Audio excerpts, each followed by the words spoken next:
1937. El Hindenburg, la mayor máquina voladora del mundo, llegó a Estados Unidos con 97 personas a bordo. Era el final de un vuelo transatlántico triunfal. Momentos antes de aterrizar se produjo un feroz incendio. En solo 34 segundos, la poderosa aeronave quedó destruida. Murieron 36 personas. Muchas sufrieron espantosas quemaduras. ¿Pero qué causó el devastador incendio? Un detective de accidentes aéreos del siglo XXI ha reexaminado el caso de uno de los desastres aéreos más famosos de la historia. Ahora emplearemos simulaciones informáticas de vanguardia para desvelar qué destruyó exactamente el Hindenburg. Los desastres no ocurren sin más, son una cadena de acontecimientos críticos. Desentrañaremos las pistas e iniciaremos la cuenta atrás hacia esos segundos catastróficos finales. Segundos catastróficos. El dirigible Hindenburg. Europa. Alemania. Frankfurt. 3 de mayo de 1937. El LZ-129, la mayor máquina voladora jamás construida, emergió de su hangar. Su destino era Lakehurst, en Nueva Jersey.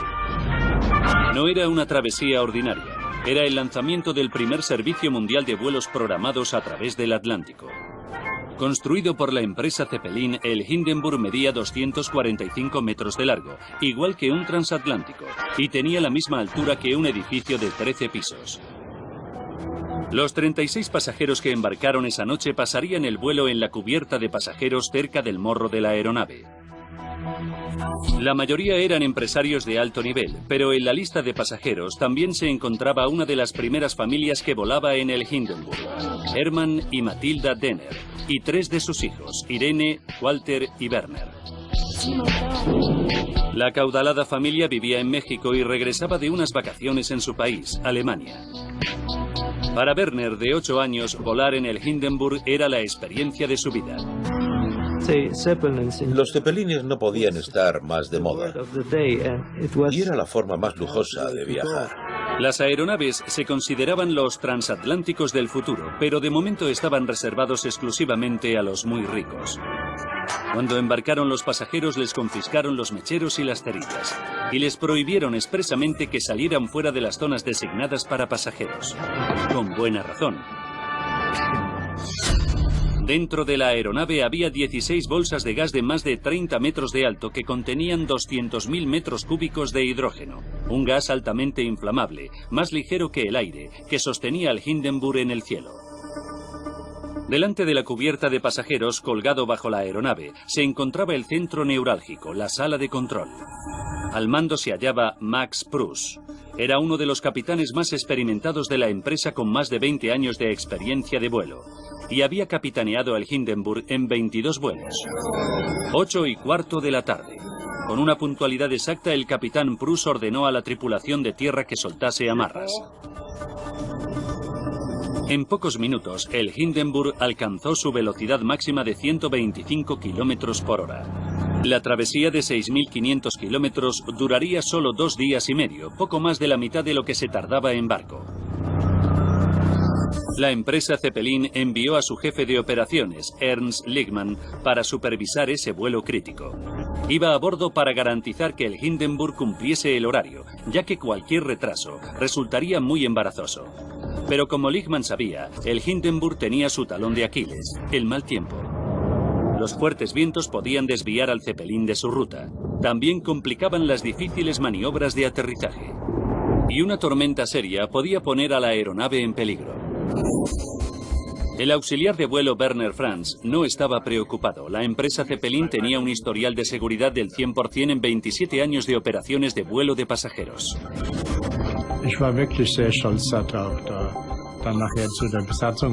Estaba muy orgulloso de formar parte de la tripulación y de emprender todos esos viajes y visitar tantos países. En esa época mi padre estaba sin trabajo y teníamos muy poco dinero. Formar parte de ello era algo increíble. Miércoles 5 de mayo. Ernst Lichtmann, jefe de operaciones de Zeppelin, y el capitán Pruss estaban preocupados. El Hindenburg debería avanzar a 125 kilómetros por hora, pero los fuertes vientos de cara le estaban retrasando. A ese ritmo iban a llegar 12 horas tarde. No podían permitirse llegar tarde porque el vuelo de regreso a Frankfurt a la noche siguiente era muy importante. La nave iba a estar llena de pasajeros de la alta sociedad que asistirían a la coronación del rey Jorge VI en Londres. Era el acontecimiento del año. Si el Hindenburg no trasladaba a los invitados a Europa a tiempo, Lichtmann se enfrentaría a un desastre para las relaciones públicas de la empresa. Los pasajeros terminaron las copas de después de la cena y se retiraron a descansar. Era su última noche en el Hindenburg. En pocas horas estarían en Nueva Jersey. Jueves 6 de mayo, 3 de la tarde. El Hindenburg apareció entre las nubes sobre el aeródromo de Lakehurst. El comandante de la base, Charles Rosendahl, contempló la aeronave gigante mientras sobrevolaba el hangar. Estaba preocupado. Se estaba formando una tormenta y cada vez hacía más viento. El aterrizaje del Zeppelin era una operación delicada que requería maniobrar con precisión, e intentarlo con mal tiempo podía culminar en un desastre. Rosendahl llamó por radio al capitán Prus. Le recomendó retrasar el aterrizaje hasta que mejorasen las condiciones. Envíe esto por radio al Hindenburg. Muy bien, señor. Prus no tuvo otra elección que dar la vuelta. Se dirigió al sudoeste a esperar que se despejase el cielo. 5:12 de la tarde. En Lakehurst, el viento amainó. El comandante Rosendahl llamó por radio al Hindenburg. Le dijo a Prus: ahora las condiciones son adecuadas para aterrizar.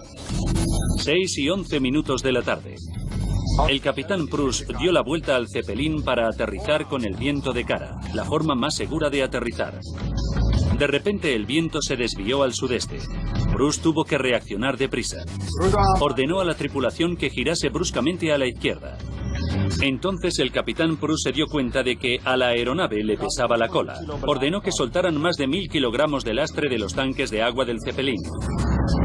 Prus ordenó un brusco giro final a la derecha para alinearse con el mástil. 6:20 de la tarde. La aeronave por fin llegó a la pista de aterrizaje. Se había reunido una muchedumbre para presenciar el primer aterrizaje del Hindenburg en Estados Unidos ese año. El capitán Prus se preparó para arriar el cabo de amarre. Después la tripulación de tierra arriaría el Hindenburg con una polea hasta el mástil. 6:25 de la tarde. De repente la multitud que había en tierra vio aparecer llamas en la aleta. Entonces el morro del Zeppelin se levantó hacia atrás. Las mesas y las sillas resbalaron hacia atrás. Los pasajeros cayeron al suelo. La mayor máquina voladora del mundo se había convertido en un infierno en llamas. Werner Franz estaba atrapado en la pasarela de la cubierta inferior. Tenía que encontrar la forma de salir antes de que le alcanzasen las llamas. Se sentó en la pasarela y pateó la lona. Saltó al suelo del Zeppelin en llamas desde una altura de 5 metros. Los Denner continuaban en la sala de pasajeros. Si no salían inmediatamente se quemarían. Pero aún estaban a 9 metros de altura. La señora Denner cogió a su hijo de 8 años, Werner. Intentó tirarle por la ventana. Lo consiguió y Werner cayó al suelo junto a su hermano. Luego se giró hacia su hija y le suplicó que saltase. Pero Irene estaba paralizada por el miedo. En su lugar se encaminó hacia las llamas en busca de su padre. Desesperada, la señora Denner saltó detrás de sus hijos. 34 segundos después de que apareciesen las primeras llamas, el Hindenburg quedó consumido por el fuego.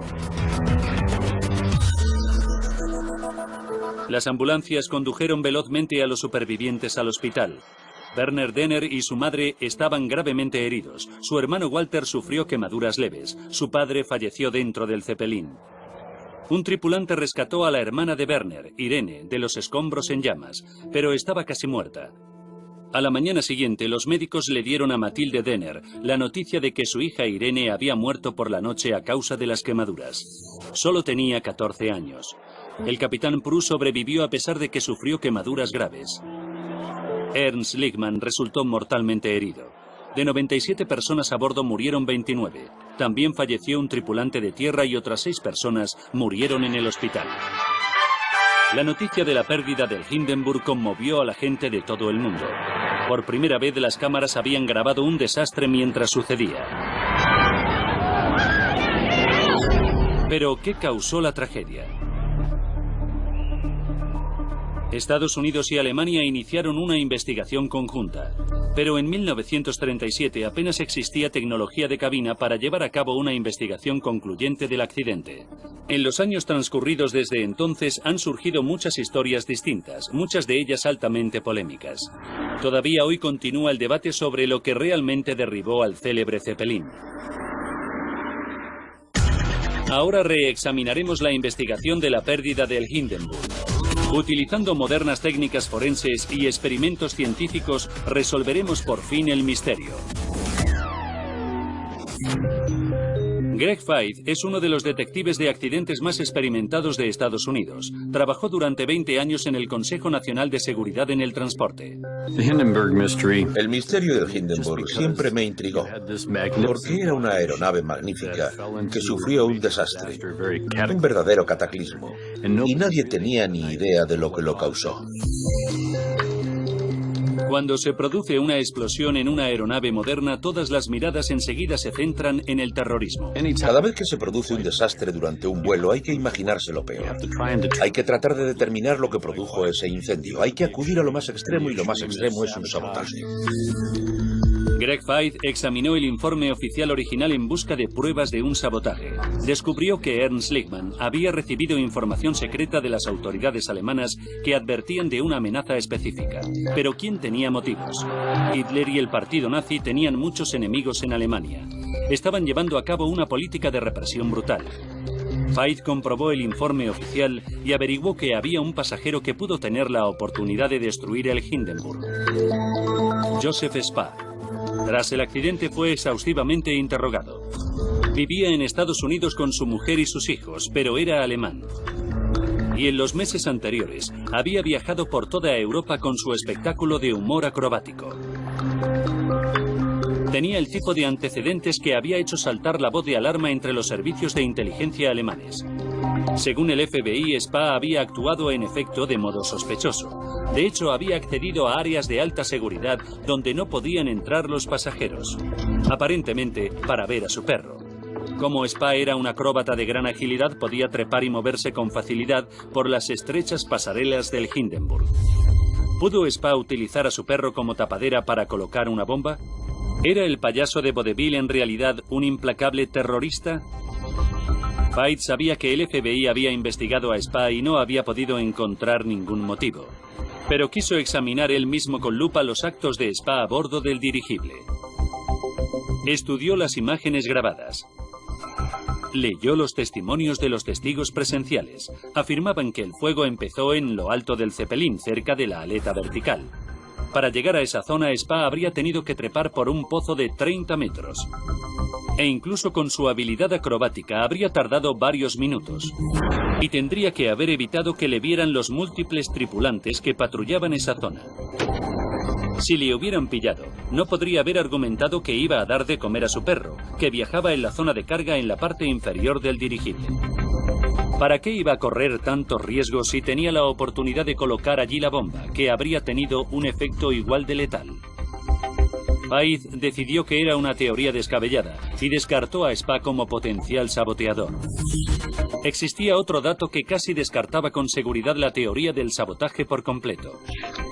Le parecía inconcebible que después del accidente nadie se hubiera atribuido la destrucción de semejante símbolo de la supremacía nazi. En este periodo de más de 70 años nadie lo ha reivindicado, ni ha obtenido ninguna prueba que demostrase que fue un acto de sabotaje y no otra cosa. Si no fue un acto terrorista, ¿qué pudo prender fuego al dirigible? El informe conjunto declaraba que una chispa había prendido fuego a una fuga de hidrógeno y había consumido el Zeppelin en 34 segundos. Pero en los más de 70 años transcurridos desde el accidente, muchos expertos han dudado que el hidrógeno fuera el acelerador fatal del fuego. Los alemanes eran conscientes de los peligros del hidrógeno y extremaban todas las precauciones, y el hidrógeno solo podía prenderse fuego si se mezclaba con el aire. Feith centró la atención en la otra teoría prominente sobre el accidente. El revestimiento exterior era un material de tejido de algodón pintado con un producto químico, una laca plastificada que sellaba el dirigible a prueba de agua y protegía las bolsas de gas del calor de los rayos del sol. La teoría de la pintura afirmaba que el revestimiento del Zeppelin se prendió fuego. El Hindenburg ardió deprisa. Las imágenes mostraban que la aeronave entera se consumió en 34 segundos. ¿Era el revestimiento exterior lacado realmente tan inflamable? Faith decidió llevar a cabo un experimento para comprobar la teoría de la pintura y preparó una muestra del revestimiento exterior. Por motivos de seguridad, el experimento se llevó a cabo al aire libre. Si había viento, lo más probable es que empujase la llama en una dirección más rápido que en la otra. Para compensar ese efecto utilizó 2 relojes para cronometrar la combustión. Vamos. Encendió los cronómetros en cuanto la llama alcanzó el borde del círculo interior. Cuando las llamas llegaron al borde exterior, paró los relojes. Marcaban 1 minuto en el lado ayudado por el viento y 1 minuto y 8 segundos en el lado en el que la llama viajaba contra el viento. Ambas mediciones eran demasiado lentas. Greg Faith concluyó que el revestimiento exterior no podía ser el acelerador fatal del fuego. Entonces, ¿qué quemó el Hindenburg? ¿Tenía razón el informe original después de todo? ¿Había sido el hidrógeno? Faith encargó al profesor Nick Sayret, un ingeniero mecánico con 30 años de experiencia especializado en índices de combustión, que calculase si fue el hidrógeno lo que quemó el Hindenburg. Calculé la velocidad de la llama del hidrógeno y era perfectamente posible que una llama hubiera podido engullir el Hindenburg entero en solo unos 30 segundos. Y no había nada más a bordo que ardiera tan deprisa. Greg Faith concluyó que el hidrógeno había sido el acelerador del fuego, pero el hidrógeno habría tenido que fugarse para mezclarse con el aire antes de volverse inflamable. Tras repasar los testimonios de los testigos, encontró algo que podía sugerir una fuga de hidrógeno. Los testigos presenciales en tierra notaron una vibración en lo alto del dirigible, cerca de la aleta vertical, justo antes de que empezase el fuego. ¿Podía ser que hubieran visto un escape de hidrógeno agitando el revestimiento exterior? Faith estudió la composición de las bolsas de gas. Estaban hechas de una película de plástico especial, comprimida entre 2 capas de grueso algodón. Habría hecho falta una fuerza considerable para romper las bolsas. ¿Había algo a bordo del dirigible capaz de causar semejantes daños? La estructura del Zeppelin estaba surcada por más de 200 kilómetros de cable. Cada cable tenía unos 3 milímetros de grosor, estaba hecho de acero y resistía un peso de 450 kilogramos. ¿Era posible que uno de esos cables se hubiera roto? Faith revisó la travesía final del Hindenburg para averiguar si había algo que hubiera ejercido presión sobre la estructura del dirigible. Encontró una pista crítica. Poco antes del incendio, el Hindenburg efectuó la maniobra de aproximación final. Entonces el viento cambió de dirección de repente y el capitán Prus ordenó a la tripulación que virase bruscamente a la izquierda. Luego Prus ordenó otro giro brusco, esa vez a la derecha, para alinearse con el mástil de amarre. Faith estudió los planos del diseño y comprobó que el Hindenburg no estaba diseñado para efectuar virajes bruscos. El Hindenburg medía 245 metros de largo. Si giraba demasiado abruptamente, podía presionar demasiado la estructura de la aeronave, y un cable podía romperse por culpa de la tensión. Ese cable podía dar un latigazo tan violento como para rasgar el revestimiento protector de las bolsas de gas. Pero eso no explicaba qué podía haber prendido fuego a la fuga de hidrógeno. Faith estudió las condiciones meteorológicas en el momento del accidente. El informe afirmaba que llovía ligeramente sobre el aeródromo. Acababa de pasar una tormenta. Se sabía que cuando una aeronave surcaba el aire, recogía decenas de miles de voltios de electricidad estática, igual que un globo que se frota con un jersey en una fiesta. El efecto se incrementaba si había tormenta. Mientras permaneció en el aire, el dirigible no corrió peligro, pero todo cambió cuando una parte del Zeppelin tocó el suelo. Y Faith pudo ver en las imágenes de la película cómo había ocurrido exactamente. En las fases finales del aterrizaje, la tripulación lanzó las primeras amarras. La lluvia mojó las amarras y una vez que estuvieron húmedas, la carga eléctrica de la estructura metálica del dirigible se transmitió rápidamente al suelo a través de las cuerdas. Instantáneamente el voltaje del dirigible se redujo a 0. Pero el exterior del dirigible conservó un alto voltaje. Eran las condiciones perfectas para generar una chispa entre el revestimiento y la estructura. Greg Faith ya sabía cómo se había producido la chispa que prendió fuego al hidrógeno. Ahora podía desentrañar lo que había sucedido a bordo del Hindenburg en esos fatídicos segundos catastróficos finales. 14 minutos antes del incendio, el Hindenburg inició la maniobra de aproximación final. El dirigible acumuló electricidad estática. 11 minutos para el desastre. Sin previo aviso, el viento cambió de dirección. El capitán Prus, ansioso por aterrizar lo antes posible, dio un giro brusco a la izquierda. Tensado por la maniobra repentina, un cable de acero se partió cerca de la bolsa de gas número 4. La bolsa de gas se rompió y el hidrógeno comenzó a fugarse. 8 minutos antes de la catástrofe. El capitán Prus notó que al Hindenburg le pesaba la cola. Ordenó a la tripulación que soltase el lastre para equilibrar la nave. A Prus le preocupaba demasiado el aterrizaje como para darse cuenta de que el dirigible podía estarse escorando como resultado de un escape de hidrógeno. Entonces Prus ordenó otro giro brusco para alinearse con el mástil de amarre. Faltaban 4 minutos. El Hindenburg se detuvo y la tripulación lanzó las amarras. Los testigos en tierra notaron una vibración cerca de la aleta de cola. A las 6:25 de la tarde, debido a la lluvia, las amarras estaban mojadas.